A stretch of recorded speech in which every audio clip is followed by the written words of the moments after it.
Coming to you live from Greenbow, Alabama. It's the 10 Point Podcast. I thought you were going to do an accent there. Hello, my name's Bruce. Do you want a chocolate? I could eat about 1 million of these. My mama always said podcasts are like a box of chocolates. You never know what you're going to get. Sitting with me on a park bench this week. First, for some reason he fits in the podcast like one of them round pegs. It's Chris. Hello. I was trying to do a little wave. I'm always doing that wave. And secondly, stupid is as stupid does. It's Andy. Hey, that's definitely me. No, it still doesn't nail you as much as last week's one from Demolition Man. Well, it's like Demolition Man. This happens a lot. We talk off podcast in our chats all the time about how we summon the gods that make things happen. If we mention something, it happens. Yep. Within 48 hours of recording the Demolition Man podcast, 3 things reference Demolition Man, all independently from each other. TV shows, radio shows, podcasts. 3 different things all made Demolition Man references. I'm like, this. I've never seen anything of this film ever. How has it happened? Yeah, so Demolition Man's in the news now. We're in the reference space. Anyway, we are a 10 Point Podcast. You can find us on YouTube. You can find us on your podcast app. Yes, your podcast app. Anyone you use, you can get the 10 Point Podcast. Just type in the words 10 Point Podcast. You will find us. You will see Mikey, our little microphone, usually some sort of purple background, and all of our episodes. All must be 60 odd of them now by my maths. I know. Who knew? We've not been taken off air yet. I think we're very nearly. Actually, now I think about it, this could be episode 69, but I'm not positive. Hey.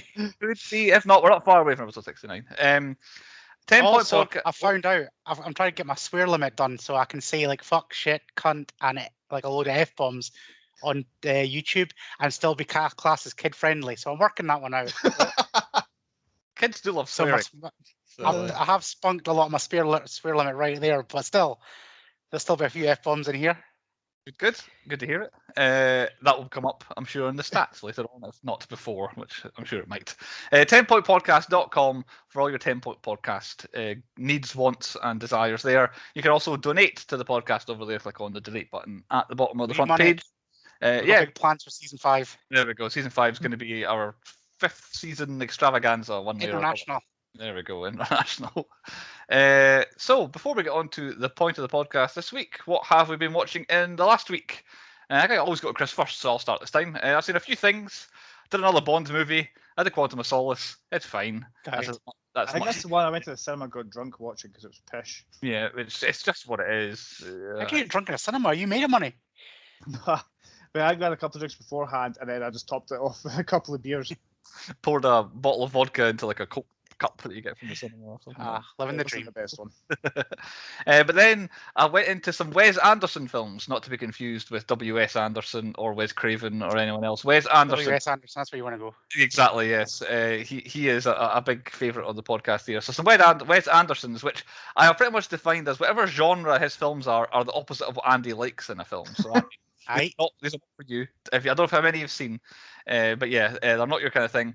I watched Rushmore, which I'd never seen before, which gets mentioned quite a lot. It's Jason Schwartzman's first ever acting stardom thing, for his first breakout role, where he plays a 15-year-old school kid who's in love with his English teacher.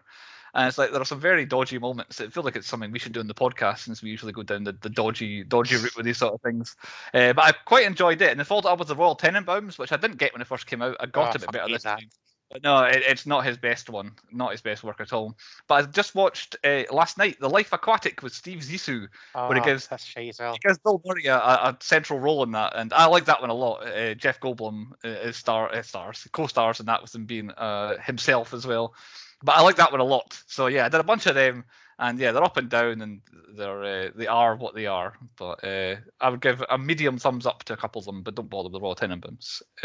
Chris, what have you watched in the last week? I watched half of the Only the Brave film. It was on film before the other night, and I'm going to go back and watch it from the start, because the last bit that I saw, it seemed quite powerful. And sorry, I knew nothing about it. It was like 19 firefighters died stopping a wildfire. All right, okay. So I'm going to go back and watch that from the start, because it seems quite good. You watched the second. We said you watched half of it. I thought you must have watched the first half and then had to go do something. Watch the end, go back. Yep. But it seems like a good film. Unfortunately, that's about as far as I got with watching anything. Was anything else? I watched What If's a bit up and down as well. The latest Marvel thing. I've given up with that. I didn't enjoy the Thor one. I liked the Killmonger one, but I didn't enjoy the Thor one very much. I love the Thor one. Our boy Howard the Duck was back. Yeah, so yeah, I was about as excited as I got during it. Hey, Howard the Duck. But yeah, not much else going on really. But Andy, what have you seen in the last week? I've only watched one thing because I'm still doing my Two Guys a Girl on a Pizza Place run through Ryan Reynolds. You gotta go check that show out. It's amazing. However, film wise, I did go to the cinema and I watched Candyman. Don't bother. All right. Yeah, I like the Candyman films. I like the Tony Todd film. It's pretty good. It's a good horror film. This thing, I think maybe when it should have came out, because obviously this was a great delay of COVID one. They've rehashed it into. I'm trying to put this politically correct.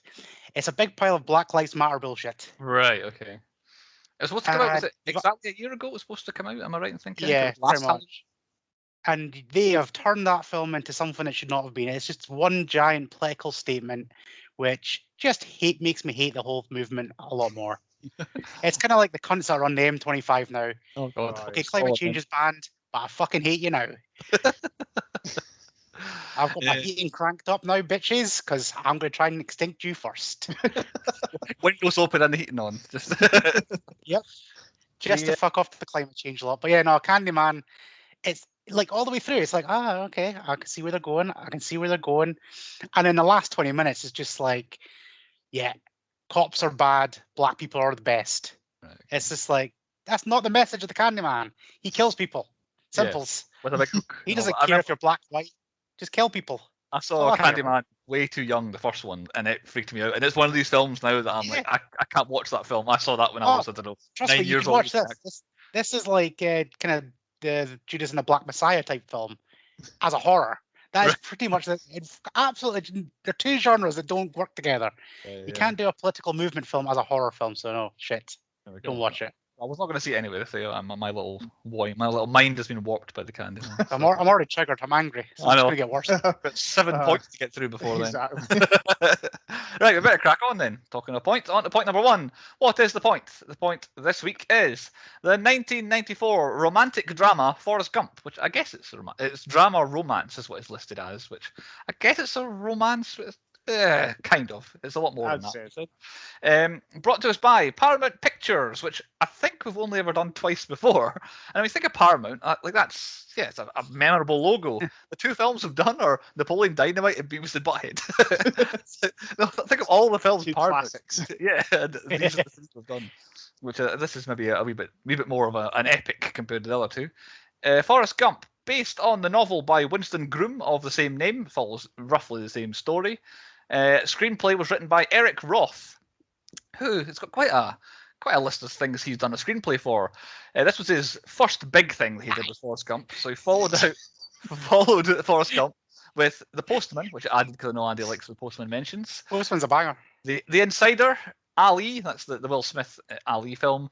Munich, The Curious Case of Benjamin Button, A Star is Born, the remake from a few years ago, and he is also the screenplay writer for Dune, that we are a couple of months away from getting here in Unless you're the French, you've got it, a bunch of French cunts. God, you are wound up tight tonight. He's having a bad day, I think. Yeah. Forrest Gump, directed by Robert Zemeckis. Now, this is a famous director and a half. Directed the Back to the Future trilogy. You could just end it there, really. What more do you need to make than that? Who framed Roger Rabbit prior to doing Forrest Gump? And then Contact, Castaway, and Flight are his big films to come after those. But yeah, not bad. See, the mid-80s to the mid-90s to go Back to the Future, Roger Rabbit and Forrest Gump is not terrible. Forrest Gump shockingly stars a man called Tom Hanks. We've done him before on the podcast from The Burbs. I remember this time. Good. We did him in The Burbs. Other big films for him. Big, obviously. Forrest Gump, and then Apollo 13, the Toy Story movies, and Castaway. But yeah, we've definitely covered him before. Don't need to go too in depth. Co-starring with Tom Hanks, Robin Wright, famous for being in The Princess Bride prior to being in Forrest Gump, and then was in Unbreakable, Beowulf, Moneyball, The Girl with the Dragon Tattoo, Wonder Woman, and then she was in the House of Cards television series. She's in just about every episode of that. I think because I've not seen it, they turned her into the star of the show after Kevin Spacey was no longer in it. So she was one of the main stars. Why was he not in it? Yeah, they stopped acting after a while.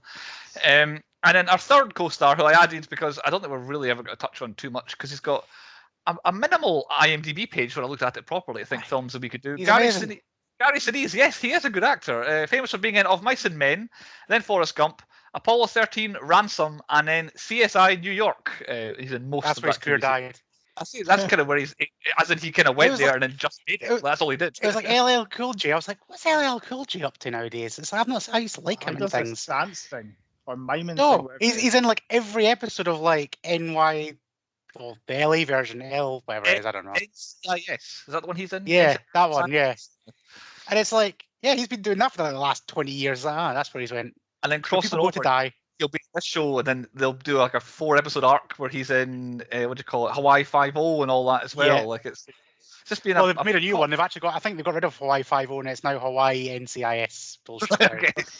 Put the two together. Yeah, they've just basically mashed them up. But yeah, it's where actors go to die, as them shows, I reckon. Yeah. Yeah. Oh, I can make 300 episodes of this in the next 20 years, and that'll be fine. Yeah. But yeah, they are our main 3 stars. More on them throughout, no doubt. Forrest Gump, on a budget of $55 million, opened in America for $24.5 million. Its final US gross, $330.5 million. Worldwide took in $678 million. Not too bad, and especially not bad if your name is Tom Hanks, as he agreed to not be paid to be in the film, but to take a percentage from the box office takings. Therefore, he was paid $40 million to be in this film because he took it. If any directors or casting directors are out there, I'll happily take all those deals.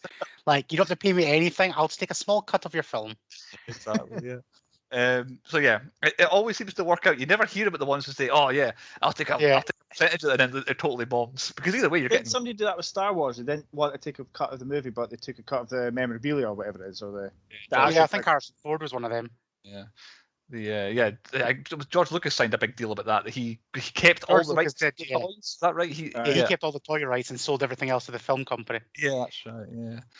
But yeah, it always seems to work out in everybody's except the studio's favor. Forrest Gump released 6th of July, 1994. That would be the week of Independence Day in America that year.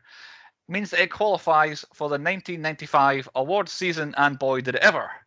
At the 1995 Oscar ceremony, Forrest Gump was nominated for 13 awards at the Oscars that year. I'll not list you all of them. I'll list you the ones it won. It won Best Special Effects. It won Best Editing.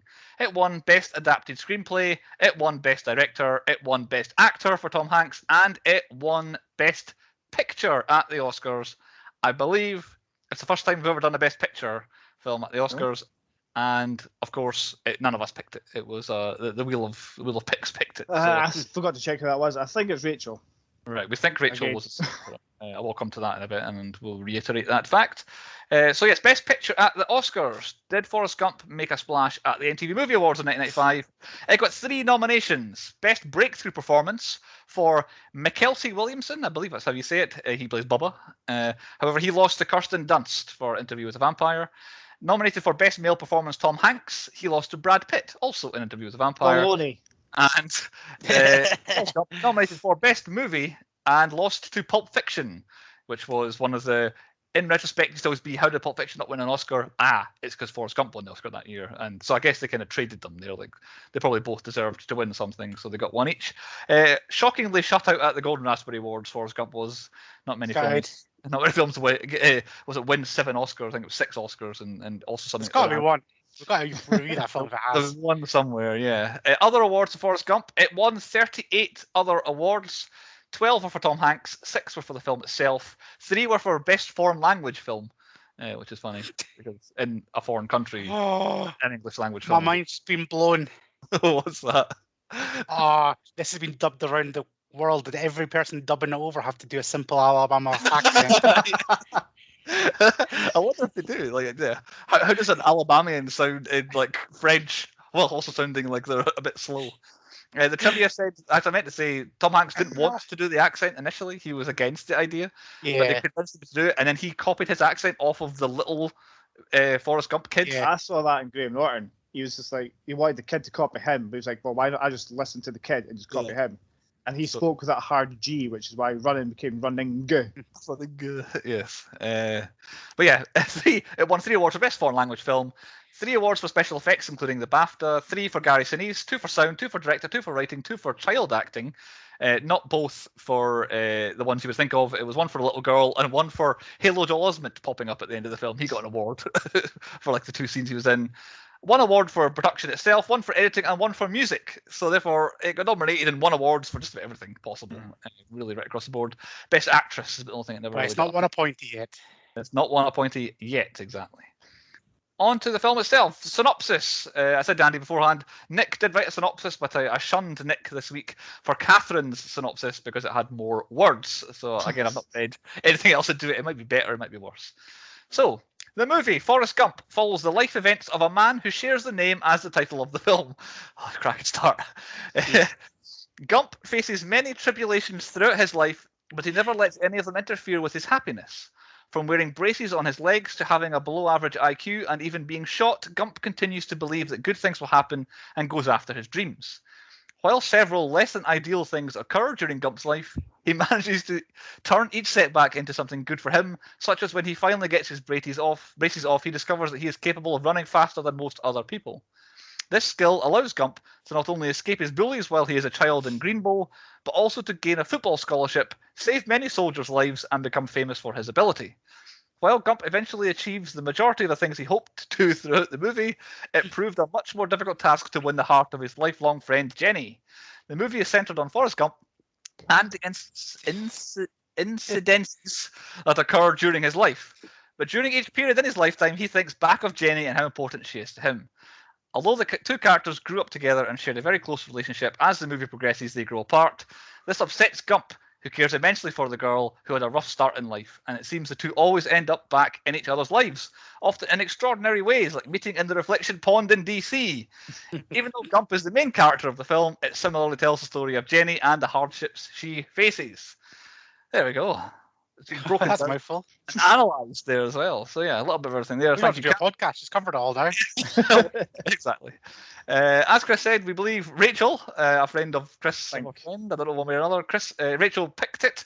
Have we seen it before? I haven't seen it at least 3 times before, I think, this film. I've seen it so many times. I've seen it 3 times, twice fully. Once when I was a kid and I didn't actually know what the film was about. Probably once 10 years ago, and then again, like yesterday. Maybe within the last 2 or 3 years would be the last time I watched it, so it was reasonably fresh in my mind. But yeah, it was there. Definitely, there was a TV one. What channel would we have seen this on when we were younger, Andy? What's that channel? I reckon it's an ITV. Good. Yeah. I would have said Film 4. Film 4. Film 4 was kind of. We weren't kids when Film 4 came out. That's the only thing. Nah, this is ITV. This is a prime time one. This. You can feel the advert breaks coming in. It's that kind of. Yeah. On to point 2 then, the high points. Normally we lead off with the person who picked it, but none of us picked it. So, Chris, how about we start with you? Any early points? I don't really have many early ones. I feel really bad because these people always crop up as high points. I don't condone them, but again, within 5 minutes, the KKK makes another appearance. They are now being added to the 10 Point Podcast quotas because they just keep on showing up every week. And I don't know how long it has been since I was watching this. I completely fucking like, holy shit! If this was one of Bruce's picks, it's like he's vicious. He was definitely a member.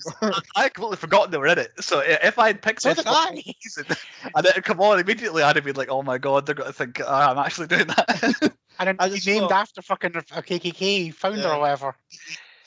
I forgot how he tells a story to the black lady sitting next to him about the KKK. It's never dawned on me that he's doing that before. Yeah, I hadn't even thought of it until now. That's a good point. Yeah, like my dad started the KKK or whatever. Yeah, that's dad's, I guess. Yeah. But yeah, I actually don't have much. Pretty much the whole kid bit at the beginning. I don't really have any high points. It's more just kind of like that's who Forrest is and that's who Jenny is. So nothing really jumped out at me in the first. A couple of that like when I like when people break character and they keep it in the film. And little Forrest does that after his mum has got him into the school after the principal leaves. And he starts going, you can see him smiling. Right, okay. He's doing it, and it's so funny. Shout out to that guy. I've got his name written down somewhere. It's Connor or something. Sam Anderson, who plays Mr. Hancock. Oh, him? No, I thought you meant the teacher. Yeah. Yes. But to me, he's still just the doctor from Friends who loved the Fonz. No matter what he shows up in, always will be. I always expect him to start talking about Fonzie. All the time Fonzie did this and that and the other. But yeah, even when he was in like seasons worth of Lost, he was always, the doctor likes the Fonz every time I see him. What about you, Andy? Any early high points? Not really, no. I'm kind of the same as you. It's a slow burn at the start. Yeah, the first one I've got is him running away, essentially growing up, and then going down the football field, and the coaches being like, "Who is that?" And the guy going, "Forrest Gump, just a local idiot." That was my first laugh out loud for the entire film. But yeah, and I really like the way they make him look really fast without looking too silly. Yeah, like there's a couple of times a bit. Yeah, it's a bit. You can see how there's no way he'd have covered that much ground. But also, the worst one is going to be with the van. When as soon as it turns to the field, he is like at the other end of the field. Yeah, that's the most. That's the worst bit about it. But I prefer that to CGI quick legs. I prefer that he's just further away and further and further away. Yeah, and then him on the football field. And then in the American football games as well, where he's funny, and then he takes when he runs away. The sharp left, and they're like, "No, go that way, go that way." And then by the end, they have the "Stop Forest" sign at the end to stop him running in the tunnel. But yeah, the football games essentially was my first high point. I don't know. He just stands there, just stares into space until somebody goes, hands on the wall, run. Yeah, one of the trivia notes, but also I noticed it as well, is that his uniform, whenever you see him play football, is just absolutely clean. Because he only comes on to catch it and run fast, and no one can catch him, so he never gets tackled. So he's always pristine condition for his shirt when he's playing football. My next high point, although I have put a bit of an asterisk next to it as the film went on, is early on, I really liked the editing of putting Tom Hanks into the old footage. Yeah. It's like when something's happening and he's put there, I think it's really good. It's when they try and make people talk. It looks a bit iffy nowadays. It's when the first one is like the college when the black kids are going to he's just standing in the background, just looking at people, and it's perfect. It's brilliant. And even when he comes out of the crowd, it looks really good. So I don't know. Like to me, I'm like, did someone actually drop a book and that really happened, or is that a new bit? That's how good that bit looked to me. But that's actually one of my first major high points is related to them. Is like the history stuff that Forrest made happen. And it's just like you try and pick up on it. It's like, oh, that's well done. That's well done. Even like down to the "Have a Nice Day" T-shirts. Yeah. It's like all the little things and like the JFK stuff and all that. It's all brilliant. And the Watergate just standing on the phone. Oh, there's people with torches. It's keeping me up. Like, go deal with them. And there's a reason Watergate happened. There's a scene where it cuts to him back on the bench again, and he's like, "So I go and meet the president again," and all that. Sort of stuff. It's like it's about the fifth president he's met so far. It's quite good for again when it comes to American history. There's some bits I don't know, like the college thing. I'm not too knowledgeable on, and then the peace rally thing that if you're on YouTube you can see what's behind Andy. I'm not so knowledgeable about that, but at least I know I know that president's name, I know what happens to him, so it kind of keeps me in track of where we're going, and there's a lot of references to the presidents throughout, even when he gets like Apple shares, which is a movie mistake because Apple didn't exist until the year after. That's one thing I've put later on. I've mentioned that about Apple, but I had a quick Google. So late 70s, but I didn't know what year it actually was that they invented it. But yeah, that's definitely a high point for me. It's just the sub story of that stuff. Because my actual first major full blown high point is the entire Nam section of the film is my favorite. It's just like it's another film. It's brilliant. Yeah. Same for me. That's when the film really gets going for me. Yep. And I put as one of my notes in the Vietnam section is the soundtrack. All of a sudden, it's like it's Nam. Yeah. It's like a who's like a best of '60s people. All the songs are absolute bangers. Nam of all the wars, Nam has the best soundtrack. Everyone's on record as knowing that, and it hits a real high with that. But then it continues as we go on the film. There's more and more songs that have prominent places as we go on, and I feel like it changes the film for the rest of the film after that as well. But yes, I totally agree. Vietnam for me is the big high point, probably the peak. For me as well. But all the little bits you get, like meeting Lieutenant Dan for the first time. He is my favorite character, Lieutenant Dan. Even when he's like before he becomes the Lieutenant Dan that we all know and love, when he's just the army guy. When he's taking a shit. That's the intro. That's how I want all characters to be introed. Just hold them toilet paper. That man means business. No one is more honest as when they're on the toilet. You can really see a character's core at that point. Yep. If I walk into an interview, I'm taking a roll of toilet roll, and that's how I'm going to take a job interview. That's what you do. mean business, literally. I know, I mean business.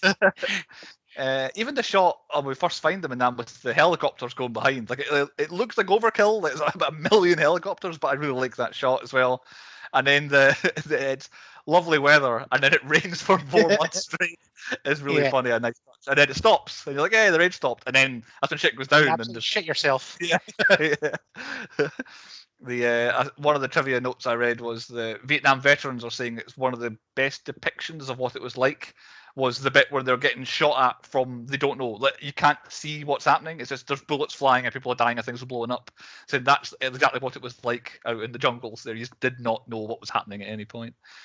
And then my final Nam note is there's a bit on the road where they do this a lot throughout, where Forrest's doing the voiceover, and he's Lieutenant Dan would be taking us down roads, telling us to get down and shut up, and then it cuts to Lieutenant Dan saying the exact words he had said.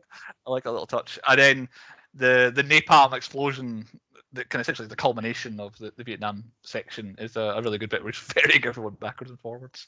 But yeah, the absolute best bit of the film for me was the Vietnam section. I agree. Cool. I've got like little little notes as well. Like later on when he becomes captain of the Jenny, he's a little shrimp boat. Did either of you notice the T-Rex sound? No. Oh, when the storm hits, like he says, "Where's your god?" and they look up and they just see the storm hit them. As soon as that storm hits, it's a T-Rex roar. Right. Okay. This would be after Jurassic Park, wouldn't it? Yeah. So yeah, maybe that. I did not notice that. Speaking of the shrimp boat, we've skipped over it because obviously our timeline now Bubba's dead because it's after Vietnam. But the scene in the barracks and the boot camp where Bubba is naming all the different kinds of shrimp you can get. Yeah. Keeps on going. And then he finally gets to the end and falls like the look on their faces when he runs out of shrimp to list is really good. And I like the drill sergeant finding Forrest as the absolute best possible soldier you could possibly get is hilarious as well. I'll come to you now, Andy. Next high point, because I think Chris is either having a long think about. Oh, he's back. He's sort of. I don't know what happened there. It just stopped. And I was like, "What's happening?" Andy, have you got another high point? Apologies. I have other high points. It's basically just like after Nam is just anything Lieutenant Dan's in. Yeah. And just that scene where like he's got his Jenny one and then Dan's just there. He's kept his promise. What a man. What a man. He sees him and he just jumps off the boat to go and see him. Yeah. The boat just takes off. But for me, I love it and it's hilarious, but it kind of spoils the scene because I was thinking, what's happening to the boat? Like, where did the boat go? How did it turn? Like, it's straight. Just as soon as I stopped caring about the boat, I was like, it must not matter. And then it comes into the background. And it's jetty and right. Oh, yeah. Lieutenant Dan, speaking of Lieutenant Dan, just the way Forrest says buttocks all the time just cracks me up. Buttocks. How where he says buttocks always makes me laugh. And then him and Lieutenant Dan in the hospital is a funny bit as well. Yeah. So we get the real beginning of Lieutenant Dan and Forrest, where Forrest absolutely adores this man because he's his lieutenant, and then Dan despises him because he was supposed to die, and he stopped him from dying. That was my faith. It's that relationship with one loving one, another one hating the other one is amazing. I think maybe one more high point is all I've got left. So I don't think I've got anything else after that. Well, I've not written it down, but probably the high point is when Forrest finally gets to marry Jenny, and everything just seems to come together. Like finds out he's got his son. You see Lieutenant Dan walking towards him, and you just see his face light up. Tear in my eye when Dan was walking. Yeah. Tom Hanks said that's his favourite bit in the film was when Lieutenant Dan gets his new legs. And I like also the subtle nod that he may or may not have a Vietnamese wife as well, which is kind of funny. Yeah. His life was supposed to end in Vietnam, and there's a continuation there. He's got a Vietnamese wife. So my last one, high point, is just the ping pong. I love how good he is at ping pong. And the trivia note is he was taught, the first thing ever taught with ping pong, never take your eye off the ball. So therefore, Forrest Gump never blinks in a scene where he's playing ping pong. Apparently, this is true. I can't say I can vouch for it, but the internet tells me if you ever see him playing, he's not blinking at any point when any of the ping pong's happening. And the actual games of ping pong, it's a CGI ball. But Tom Hanks would do a lot of the actual playing when he's practicing is him. But the matches is CGI. And that's it for high points for me. I think we've cleaned out. On to point 3 on the podcast, the low points, what we thought worst bits and things of the film were. How about we start with you, Andy? Give us like Chris for high points. I'm going to go, since you put ping pong as a high point, I'm going to go straight in there with a low point.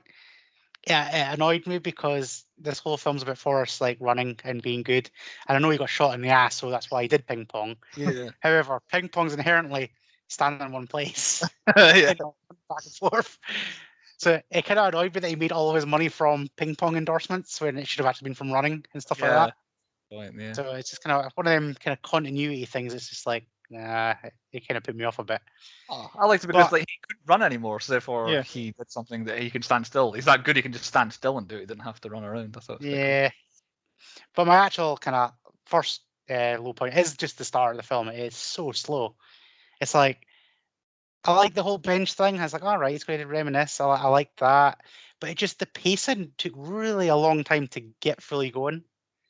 And it's like, I don't care. I don't care you've got a little thing. I don't care you've been bullied 3 times. I think there was 3 scenes where young Forrest got bullied. Yeah. 3 times. Yeah, exactly. Yeah, he keeps running away and he keeps running away. It's like, we kind of get the point, and he's going to keep on running for the rest of the film. Do we really need to see it? Also, on reflection, while funny, we don't really need the scene with his mum, really. Like, it doesn't really add anything. Like, it's a laugh, but it doesn't really matter. He could just had, he's a bit slow. He's struggling in school, but he's still there, and he gets bullied, and then like it's another scene or two we could do without. But yeah, nothing offended me nearly going. I just thought, it's just it was what it was. My first low point, my low points are a bit kind of across the whole thing. There's nothing too. I've got one near the end, but my first one is it's the aging of his mum. So the film spans about 30 years. Yeah. So about 10 years into that, it's Tom Hanks as Forrest Gump. And then he looks like Tom Hanks the exact same for the rest of the film, while his mum goes from about 40 to about 80 in the space of the film. It's like anytime he keeps coming back, she's about another 15 years older. And then the same goes for Jenny, who she dies at the age of 37, 30-ish, I think 30, mid-30s. It's like when she hits being Robin Wright, she looks the same, but the kind of helper in the house and the mum seem to age differently down in Greenbow, Alabama. They get ancient, and everybody else, even bloody Lieutenant Dan, looks younger when he's got his new legs than he does halfway through. Are we to believe? Well, maybe not, but this is what I believe. Okay. That Forrest's mum's running a brothel. No, I don't think so. No, because obviously she sleeps with the teacher just to try and get him into school. But then after that, it's like Forrest, when he talks, he's like, they had a lot of people in and out. And it's like, I think we're meant to be believing that it's kind of like a stopover house. Yeah, there's an. However, it seems very brothel-like. And that's probably why she's aged a lot. Because she never seems like she's never struggling for money, is she? He did say that. That's how they made their money, is the people stayed over. Brothel. He had like Elvis Presley stayed over. And... Yeah, but then brothel. He was a young man back then in the 50s, I guess. So, yeah, I would say it's not out with the realms possibility you could be right. Yeah. Our listeners can say, is it a brothel? Maybe it's in the books, I don't know. Would you go to a brothel called Gump House, though? It doesn't sound like anything. I don't know. Chris, have you got any low points? It's already been touched on, is when Forrest speaks to people back in history, their mouths just look completely out of sync with what they're saying, and it just looks... It's really bad CGI for that. Like, the worst ones is a couple of the presidents. John Lennon. Yeah. Because the impression's not great either. No. It felt like, I've got a great idea. No, that song, Imagine. We can make him write it because of... All right, then, yeah. But the problem with the John Lennon one is his mouth doesn't even look like on his face where it's supposed to be. Show the president when he shows him his buttocks. Yeah. And he's like, oh, Jesus Christ. It just looks awful. Like, the head's clearly superimposed. The way he speaks is just completely out of whack. It's just two of the worst moments with it. Yeah. They did awesomeness with Lieutenant Dan's legs. Yeah. Oh, yeah. Absolutely. Yeah. I meant to ask that hypothesis. Yeah. I was looking for wires and CGIs and blurry bits and all that. Flawless. I cannot pick a hole. This is the first time I learned about green screen. Right. Where they had like green socks on and tied. It was blue. It was blue. It was blue screens. I read it on Blue screen, whatever. The trivia note on that is Lieutenant Dan loses his legs, but you actually never see his legs before he loses them either. You only see him from the waist up. So that first scene when we meet him, he's so close to the camera, you never see beneath his legs. Then he goes into the toilet cubicle, so you never see his legs. And then when they're walking through the cubicle, apparently you never see his legs either. Although now I think about it, I think you do see his legs in that. Anyway, He's standing up at the front. standing in the road, yeah. Yeah.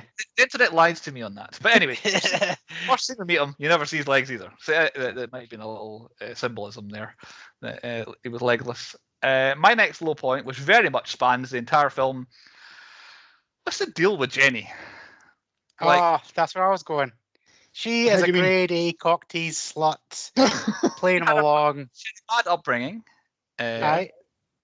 And then once she's free of her bad upbringing, at the age of what, 8, 9, maybe that, I don't know. Chris has got kids, he maybe know how old she maybe meant to be at that stage. But there he goes. She gets free of that. She lives with her granny, who looks like a nice person. He's got a dog and all that. And then from then on, she just decides I'm going to just drag this poor dullard along with me for the rest of my entire life. I quite like him, but I would much rather not spend any time with him whatsoever. I'd get sorry from myself. I hate this, like, the whole film for this reason. It's just like she is just one evil bitch. And it just makes no sense. It's like he splooges over her, like tick grab, splooge. I mean, I've been to put it as a high point. Just him going, oh, I feel dizzy. But yeah, every time she's down in the dumps, she goes back to Forrest because he's minted. It just seems like all the way. And then quite clearly at the end, she just had a kid with him because he's definitely minted now. He owns Bubba Gum Shrimp. He's had that big payout from the ping pong tournament. He could look after this kid because I've got AIDS, which I don't know if it's a Mandela effect, but both me and Chantel thought when we've originally seen this film, she said she has AIDS, and I just watched it and it just says she's got a virus. Yeah. I was waiting until the end of low points to come onto this, but my Jenny point was to lead on to this. I'm pretty sure she has AIDS. And I did some reading up on it, and it's never said in the film. She just says she has a virus. In the book, it's also never, I think in the book it said it's never said, but it's implied she has HIV. So I'm like, either way, I'm pretty sure she does. But in the story of the film, all of her transgressions come to prior spending an evening with Forrest, let's put it that way. So does she knowingly give Forrest Gump AIDS in this film? I'm pretty sure I wouldn't say knowingly, but maybe she gives a bit and it just doesn't.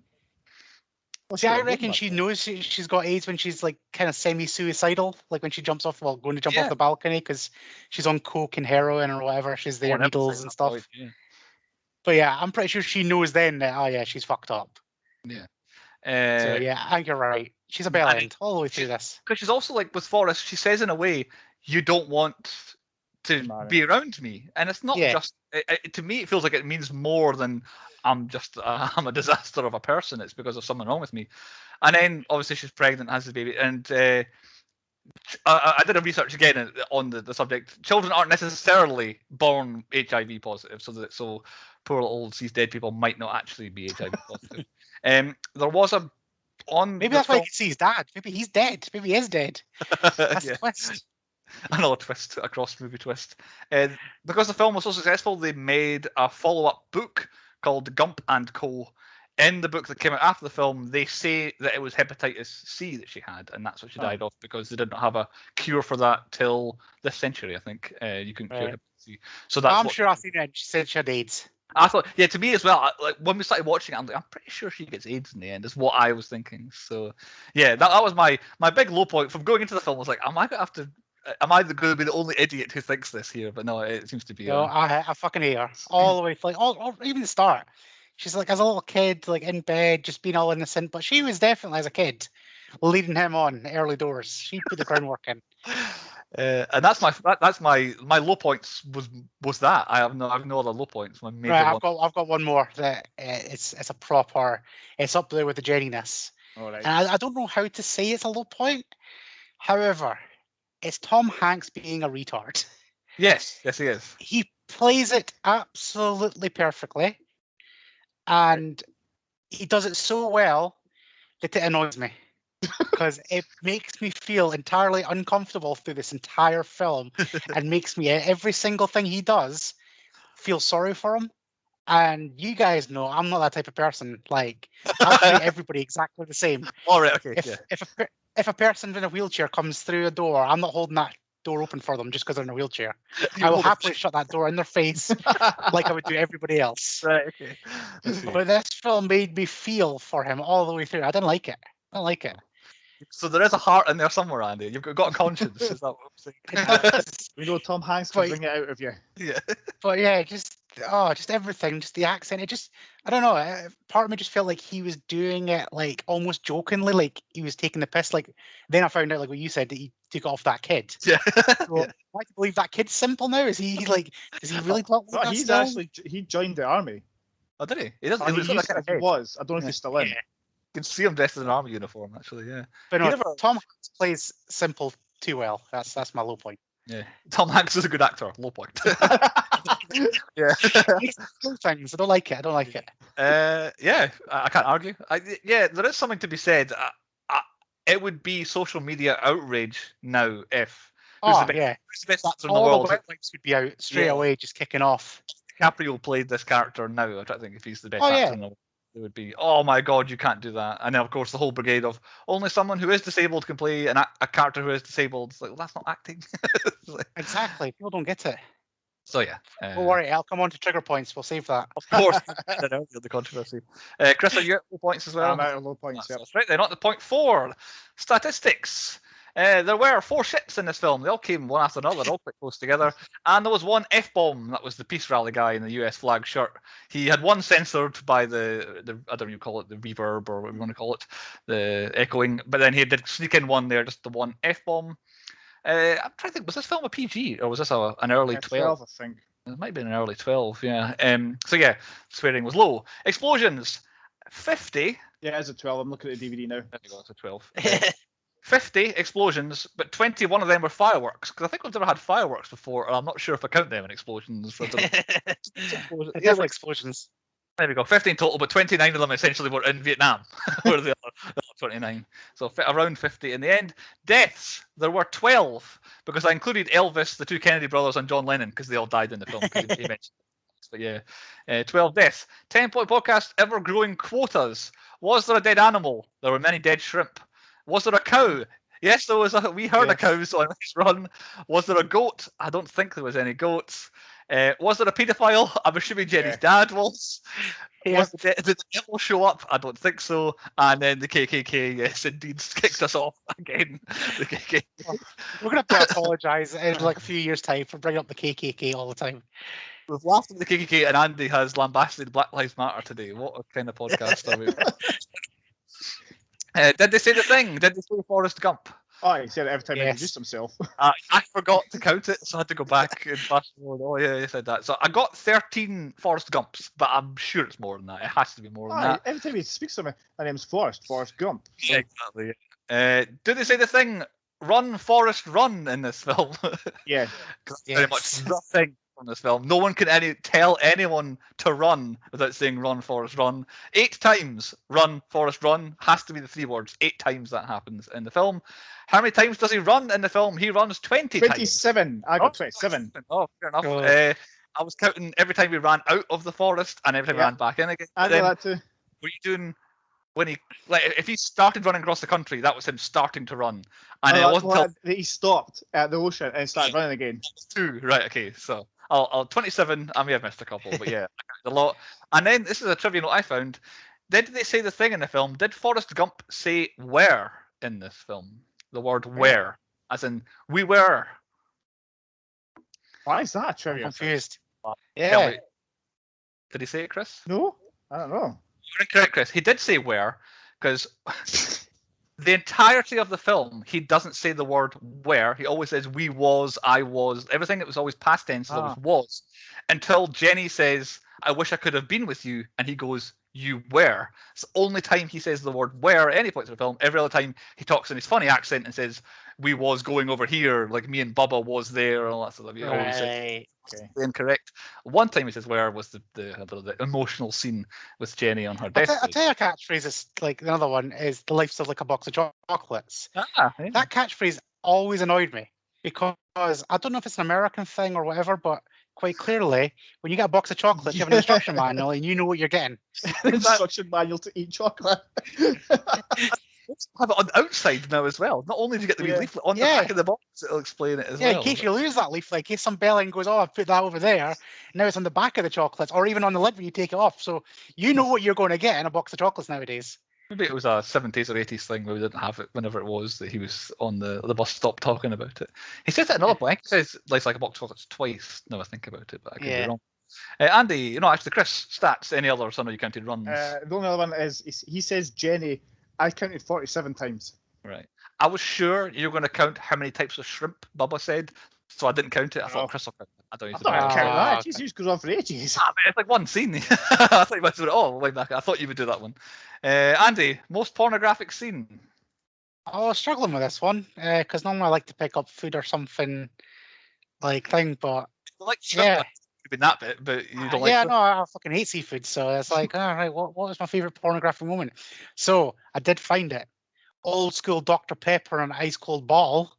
15 of them. Yeah. This was the film that basically made me drink Dr. Pepper because I didn't know what it was until this film. Must have been a sponsorship one because he mentioned it at another time as well. And obviously, he's drinking exactly when he asked Jenny to marry him the first time. He's drinking Dr. Pepper with the 7-Up right next to it as well. Yeah. So an ice cold Dr. Pepper out of a bottle, that's how you're meant to do it. There you go. Did you do shits? Because as you say, Lieutenant Dan was going. Lieutenant Dan definitely had a shit.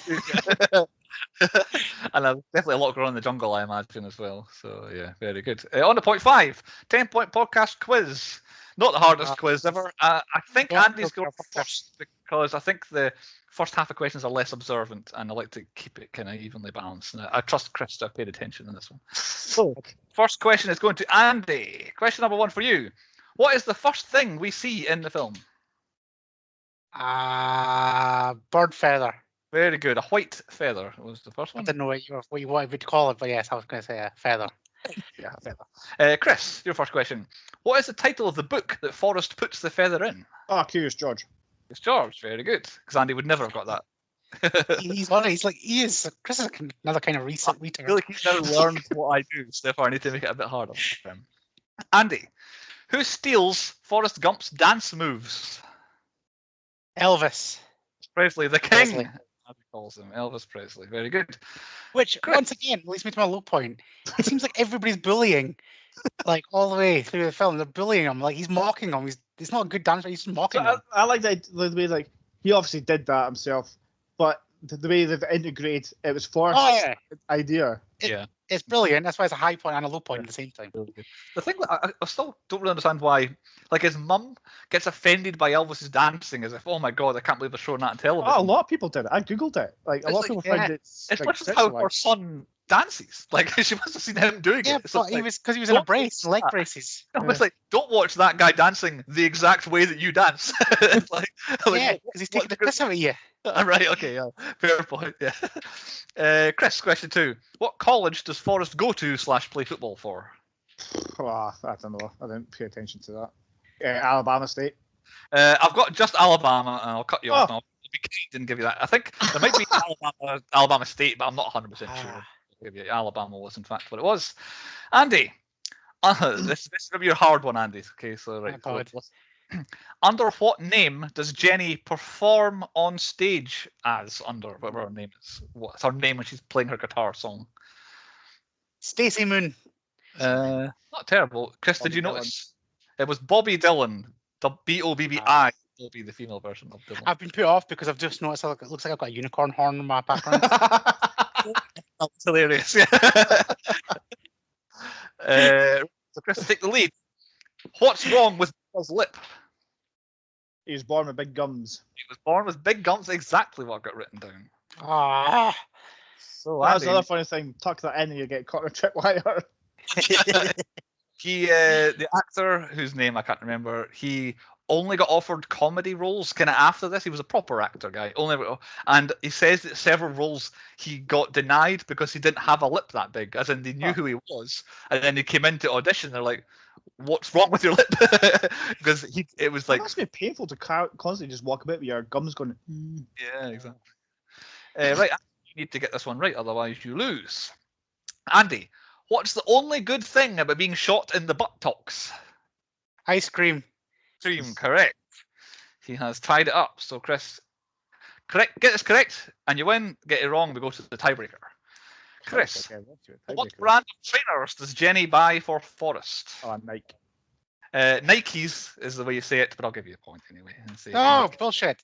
Wait there. For a bonus point, can I get a fun trivia fact? So, did you know that Tupac Shakur was meant to be Bubba? I read that as well. It should be a little Bubba. Maybe I had a different feeling to the film. Oh, I'm not sure. You don't get an extra point. We win. All right, well, it's a draw. I've got a tiebreaker question. Thankfully, in the event draw. What is it? How much ping pong sponsorship money did Forrest have left to invest in the shrimping business after a new haircut, a new suit, taking his mom out to a real fancy dinner, and buying a bus ticket and 3 Dr. Peppers? I want him to go first because I will try and be specific with it. Andy, how much did he have left? 24,500. Right, okay. And Chris? It was like, I want to say 24,837.14. Chris wins because it was 2,562. So I think you win by about 10. I think. So well done. That's impressive that you two made note of the exact number. But yeah, Chris wins the quiz as he did anyway. Both times. Yeah. I can't believe you both remembered that. It was either going to be that or how many bottles of Dr. Pepper he drank at the White House. That was the tiebreaker. There we go. That was 15. 15. It was 15. And I counted. I 15 in the table. Retard brain. Right, onwards. Number 6. Shut off here. 6 on the podcast. Movies within movies.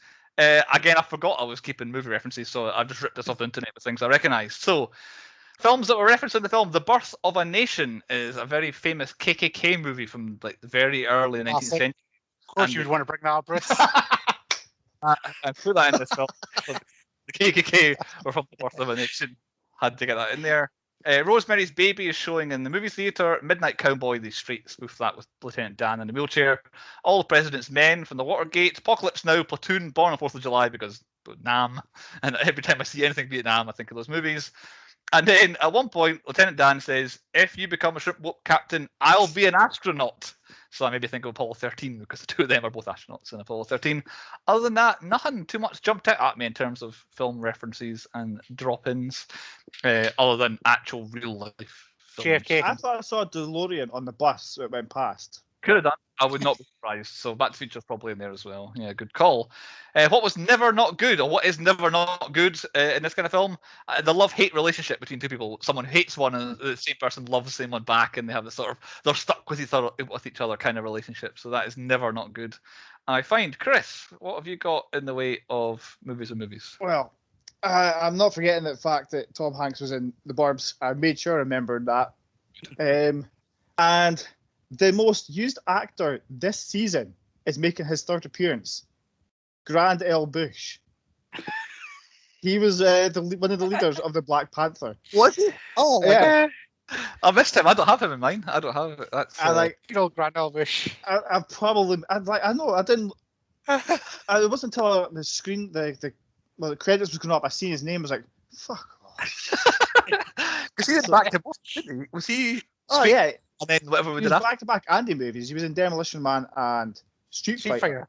Yeah. And now he's in. Now it's back-to-back movies. Demolition Man and this. It's Grand L. Bush, legend of the podcast. We'll try and get him on. there's no doubt I've missed somebody. There's like literally hundreds of actors. It was a massive cast. I've got 3, but I mean these are proper tenuous. I went through like the main cast and him. The best one, Joe Alaskey. He does the voice for Nixon, so obviously not actually Nixon. He is the voice. He was Stinky in Casper. He was one of the 2 real one.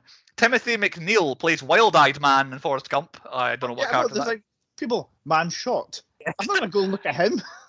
Wild-Eyed Man. He plays Expert in Starship Troopers. So we had him before.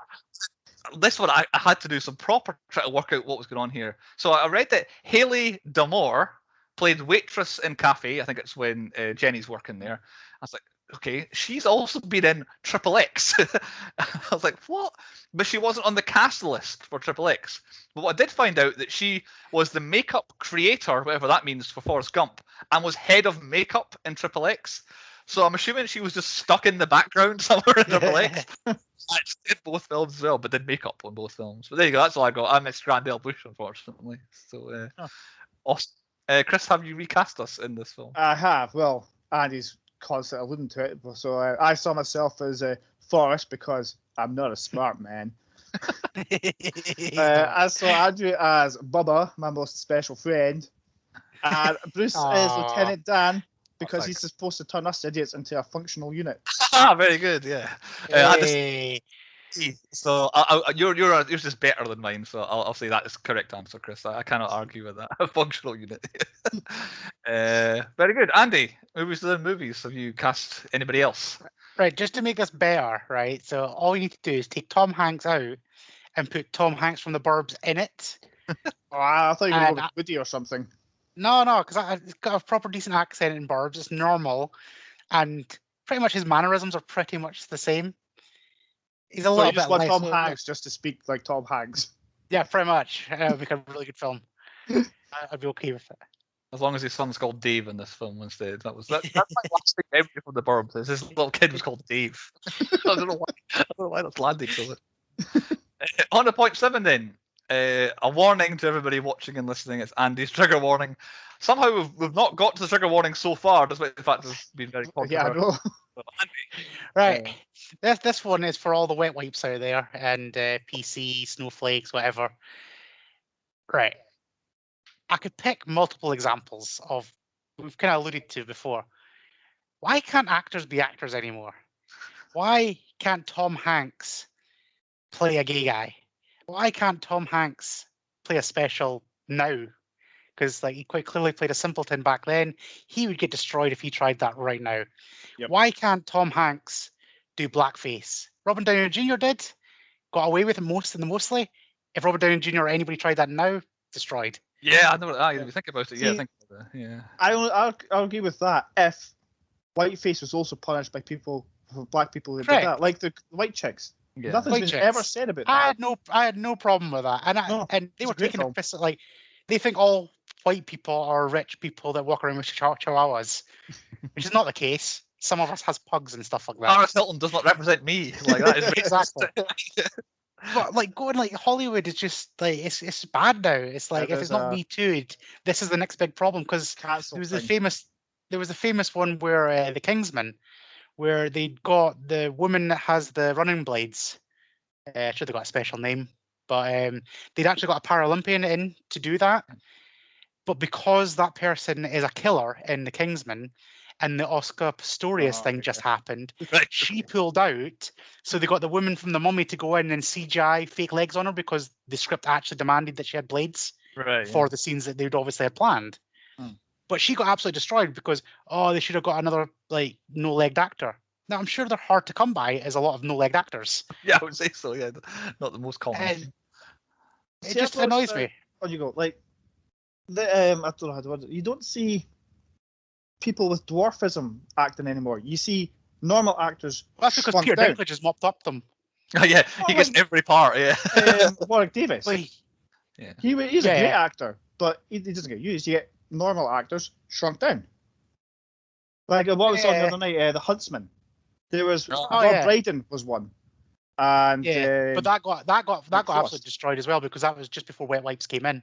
Yeah, that was a big turning point. I feel. Yeah, that's when and that's when Peter Dinklage decided to mop up the roles because he hadn't signed up to Warwick Davis's casting agency, which there is a lot of people on that casting role, but Warwick Davis takes all the roles. Yeah. And it is true because I've talked to quite a few of them and they've all said that is true. TV show that was the Life's Too Short, that was called. Yeah, Life's Too Short, but apparently it's 100% true. That's why even Star Wars, he takes 3 roles. It's Favorite like, you don't Harry need Potter, to. actually. I don't know But what yeah, it does. it just- I don't know what it adds to the debate, but an idea that's come to me for the whole why people argue that I don't know I don't know how to put it without sounding offensive, but we're on the trigger warning sound here. offensive. This is what this point's for. Yeah, exactly. A normal person playing a not normal person. Why? It's because someone with a disability would find it difficult to play a straight role because they still have the disability. So therefore, that turns that character into someone who has that disability. So say you've got, I don't know, one leg. It's quite difficult for you to play someone with two legs because you still only have one leg. They have to put a fake leg on you. Obviously, Yeah. there's other ailments. So someone who has some sort of deficiency that Forrest Gump has, to find an actor who could act that well would change the role slightly. There'd be certain things you Yeah, couldn't. exactly. That's Probably why. wouldn't memorize the script or whatever and stuff like that. So you have to get. If you find an actor with a disability who can do it well, albeit, but if you can find somebody Like, who can do it, There's a just as perfect well, who example is of a role that able-bodied. you can't do because, like, I've never seen it done before. Obviously, I've seen Robert Downey Jr. play a black guy, but like, I absolutely love American Horror Story, and there's a woman with Down syndrome in there, and she's like the best Down syndrome actress I've Yeah. ever seen. She Oh, is right, yeah, I know what you mean. like, she's absolutely amazing. But yeah, you couldn't get a normal person playing a Down syndrome Yeah, person there's for a obvious guy, reasons. Yeah. What's that like British TV program that everybody's is it Line of Duty or something like that? Everybody's raving Oh about. yeah. Is he Well, called yeah. Tommy or something? He's a Yeah. great actor. But on the flip side, to kind of destroy that argument, the reason why there's not loads of Down syndrome actors winning the Oscars and all that is because they're probably like 0.0001% of them going to acting. Exactly. Yeah. And that's the problem. And this is the whole thing where, like, you know, black people want to be represented. Yes, 100% they should be. But when you've got 2 million white actors versus, I don't know, say 500 black actors, of course there's going to be more white people nominated. And I know you can then swing the argument that people from black, like, don't have black, like, the black people don't have the chance to go into them. But then the BBC have just proved that when they had a whole campaign for the last 2 years where they funded all these black youth centres, get into acting, get into doing TV shows, and nobody wanted to. So they've had to open up to everybody now. Everybody, yeah. So we've got to stop fighting for people to do these roles that don't exist. Just do If it. people want them, I reckon people can. Yeah, people I who wanna be- deserve to do it should do it, not people who Yeah, because they're. I want to be paid millions of pounds to act badly on TV. I've not had that opportunity. You don't see me going on social media kicking off about it. Exactly. Yeah. Cool. There we go. I will end the Heated. very. Say heated, but I think it was eloquent. Balanced That's the right discussion. word. Yes, exactly. Yeah. But I'll tell you what, our inbox is going to be full of wet wipes and people like that now messaging us. Yeah. CC Andy into those. But for the attention of Andy. On a I point will eight, respond to every one of them. there we go. Just the emoji of a middle finger. Point eight, nominations for the Pointy Awards at the end of the season. I've got quite a few, so I'll. Oh, fire- wait, actually, Andy, you go let's first. go back. Oh. I've got a fun name dropping story here, actually, going back to my trigger warning. Okay. Right. So I was at an event a few weeks ago, right? And I was wearing my 10-point podcast face mask, getting the branding out there, right? And the guy just looked up to me and went, "Oh, it's a 10-point podcast." And I was like, "Oh, it's a podcast where just me and my mates just talk about films and stuff like that and kind of like bitch and moan about certain elements of the films and that." And it's like, it just kind of turns into me moaning mostly about the film and what gets me angry, right? That was about 3 weeks ago. I recently found out that this guy now has a podcast on BBC Sounds called the Tony Bellew What Makes Me Angry podcast. Oh, really? I've heard about that. It's like, that's my idea, you bell end. So I reckon there could be a celebrity boxing match coming up because that's my fucking idea, you prick. There you heard it. And calling out Tony Bellew. It's not like a boxer, a proper boxer as well. He's yeah, the opponent for Creed in one of the Creed Yeah, movies. Yeah, three weeks ago I gave him that idea, and he was last week was on with Ricky Gervais talking about what makes him angry. He Oh, stole my idea. we should yeah. take it with Cora. Yeah. Carry on. Get it off my chest. Oh, cool. I like it. Bastards. Point 8, nominations for the Pointy Awards. So, Right, I need to go first as well before you steal them all. I was going to say it when you cut me off last time. On you go. Fire through them. Right, because I love the sound of my own voice in this podcast. Right. Biggest bell end award, Jenny. Yep, same. Right. Best villain award, Jenny. because she is the absolute pinnacle of being the villain in this thing. Best stunt when the boat crashes through the boardwalk.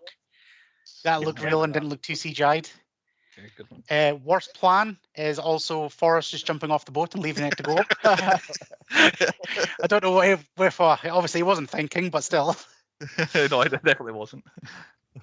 That's pretty much all I've got, really. Glad you got them in. Actually, no, I've got one.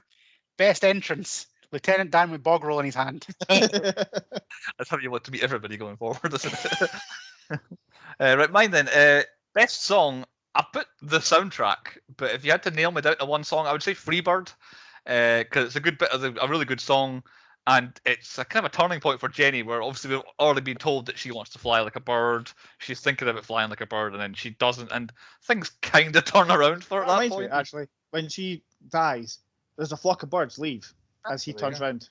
Okay, so carry on. So I would cheer to that bit when she died. Really, like it really annoyed me. She all the way through the film, not a bitch. Best acting, Tom Hanks, obviously. Best fashion item, I've gone for his Nike trainers. I quite like them. Most unexpected, I've got the Fonzie doctor, but I don't think he's going to make the cut in the end. Best special. I've got a best unexpected. Kurt Russell. Yeah. Who did he play? Who was he?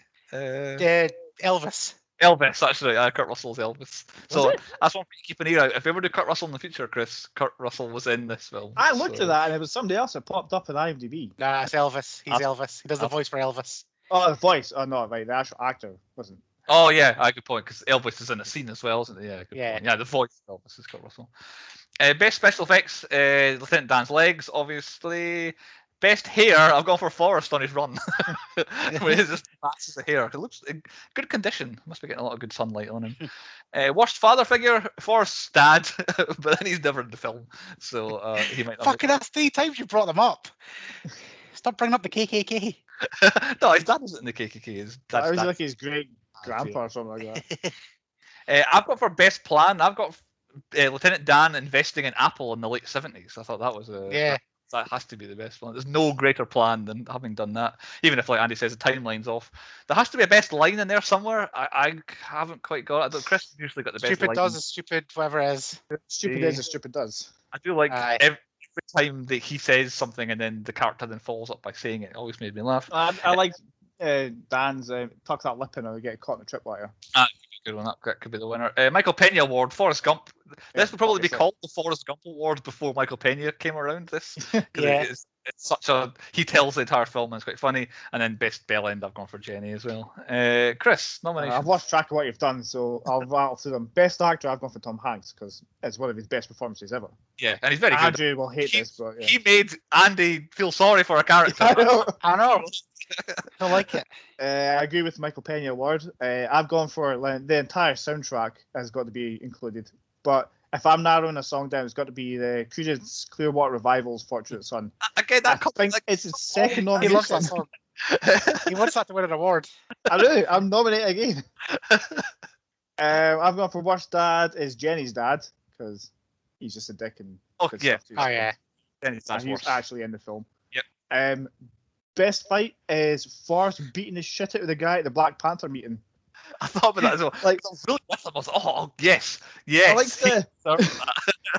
like any fight with him, he just like goes, right, there's something wrong happening here, and just starts throwing haymakers. It just doesn't stop until Jenny pulls him away. Single-minded, straight ahead. Yeah, that's amazing. So I think that's it. I'm sure there's going to be something else, but I can't remember now. Lieutenant Dan needs to be thinking best actor as well. I'm throwing him in there. Supporting actor for Gary Sinise. Aye. He's in it less than I remember. I thought he was in it quite a lot, but he's not actually in that much of it, really. Just him under the kind of crow's nest on the boat, just screaming and shouting. Is that you then, Chris? That's me, yep. On to the moral of the story. What were the lessons this film was trying to teach us? Chris, we'll start with you then. What's your moral of the story? Well, I was going to go for the obvious, like you never know how life will turn out. Like life is like a box of chocolates thing. But then Andrew made the point of chocolates nowadays have the thing in the back of it. So you don't have to be smart to have a successful life or a happy life. There you go. I've got stupid is or stupid does. That's what I was going to go for. Or drugs are bad. That comes up quite a lot. Yeah, I was going to do that one as well, but it's been mentioned that many times. Yeah, Jenny ruins her life. Are you stupid as a stupid does, Andy, or have you got another one? No, don't be a cock tease. Yep, hard to argue with any of these. Lots of lessons, Forrest Gump. On the 10-point rating, then, where we rate the movie out of 10. Whoever picks it goes first. None of us picked it, so does anybody want to go first? I feel like Chris does. He's got a smile. Fine, I'll go Okay. first. Chris, I'm first going to then. get straight to the point. I absolutely love Forrest Gump. I can't pick any faults, and it gets a 10 out of 10 for me. 10 out of 10. Oh, I knew that was coming. That's why I could tease his face. Yeah, I love Right, this film. well, I'll go next because I'm the absolute polar opposite. I absolutely hate this film. Cannot beat this. Tom Hanks is like a really good actor, and it makes me feel shit, and I don't like that. He made you feel. Jenny's an ultimate villain throughout the film. It makes me angry, and it's just like I feel so sorry for Forrest all the way through. So it can only get a 7. Oh, okay, I was expecting a 1. Jesus. Pull up of a 10. It's a 7. Awesome. Right, me last. I wasn't going to go last, so I've gone last. It moves non-stop for a film that's 2.25 hours. It really goes by. The last 20 minutes, the emotional bit is a bit slower, but it kind of wraps everything up. And it's really a lot more regularly funny than I remember. Laughing quite a lot throughout. And it's that one of those films I always forget how good it actually is. I think, and if it's 3 weeks' time, I'll think, oh, I'll watch Forrest Gump, and I'll forget for years how good it is. So I'll watch it back. I'm also a 10. This one gets 2 10s for Forrest. I could watch this every single day for the rest of my life. I love this film. Oh, and that's why you're our own special. I am trying to do the maths here, and it's definitely breaking records. I would say that has to be a 9 out of 10. Forrest Gump gets. If that's right, stick with exactly a 9 out of 10. How am I supposed to fall off a 9 out of 10? Like there's only 10 out of 10. It was 3 points away from full marks. That might never ever be topped. Like I think this could be the film. It's gonna have to hit a couple of absolute best evers from a couple of us. Can you imagine if Tom Hanks was just not a little bit better actor? I'd have liked this a little bit more. Worse. If he just spoke in his normal voice, what would you have given it? I reckon. Well, and if Jenny wasn't really such an evil bitch, like if it was just if you took Jenny being a twat, like all of her scenes out, and just like she kept popping up, but she was like, I don't know, say shipped away from her, like her dad shipped her away, and then they meet up, and then she keeps getting pulled away normally, rather than her being a druggie or a hippie or whatever. That's the story I want to see, a proper kind of love story with everything else in. This would have been a 10 out of 10. Yeah, she had to go to a boarding school, so you don't see her, and then she comes back. She had to go to a different college, and she goes back. Then she becomes like an airline pilot or hostess, or like that. So she's if that was the actual story, it would make me feel less sorry for him, because I just every single step, and it's like a good way they've done it, is why I've actually rated it as high as it does. But it just makes me feel so sorry for him every single step of the way. And that would have been better. And he's still his same simple self. He's just that's how he is.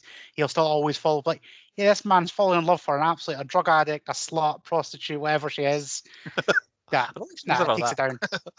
But yeah, there we go. Like Forrest Gump might be the 10-point podcast best film ever, possibly. Still not quite a 10-point film yet. Like if Andy I don't think we'll ever get a 10-point film. I think it'd have to be a 9 and 2 10s or a 9 and 2 10s to get a 10-point film. So we're not far. What I really want is I want to actually see a film that Andy rates a 10 out of 10. There's some out there, I reckon. Yeah, I don't know. There is one, but we won't be watching that for a few years. If I hadn't seen Mortal Kombat ever and we watched it for the first time, that would have 10 out of 10. That new one was pretty good. I don't know about you. But if I rewatch the podcast, it won't get as high as rating. Probably not. You basically, your only hope for me is to pick a film that's brand new out of the cinema. Free Guy. And I've not watched it until like Free Guy. Honest to God, if we'd watched Free Guy, I would have probably been 9 or 10 on that bad boy. I would have got a best of 5 from me. That's the only issue. There's the problem. Yeah, that's the problem. Right. Normally we guess the themes, but because it's a random wheel, KKK just keeps popping up. Well, I've actually got 2 guesses at what the random wheel is giving us films for. One is Bad Dads, because obviously Forrest Gump's got a couple. Ready or Not, the dad in Ready or Not tried to kill people. And then Honey, I Shrunk the Kids. He had this dangerous weapon that he lost.